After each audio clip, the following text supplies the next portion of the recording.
नमस्कार,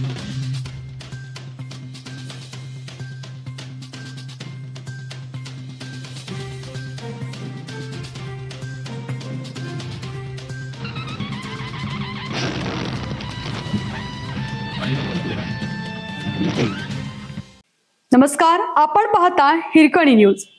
हिरकणी न्यूज प्रत्येक क्षण ताज्या घडामोडी आणि महत्त्वाच्या प्रत्येक बातमीसाठी नेहमी तत्पर. राज्यातील सर्व शाळा 9 जुलैला राहणार बंद. शिक्षक अभियोग्यता परीक्षेने टीईटी निर्माण झालेली सेवाविषयक अस्थिरता, पदोन्नतीची हिरावलेली संधी, संच मान्यता धोरण, बीएलओ नियुक्ती संबंधाने राज्य शासनाच्या दुर्लक्षाच्या निषेधार्थ गुरुवारी शिक्षक सामूहिक रजेच्या माध्यमातून राज्यातील सर्व शाळा बंद ठेवण्यात येणार आहेत. गेल्या काही दिवसापासून शैक्षणिक आणि अनेक प्रलंबित प्रश्न सोडवण्यास सरकार दुर्लक्ष करत आहे.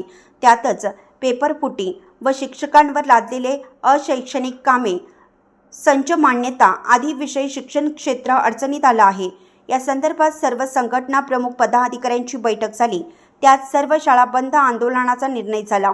या अनुषंगाने विविध शिक्षक संघटनांनी दिनांक 30 रोजी शासनाला नोटीस दिली आहे.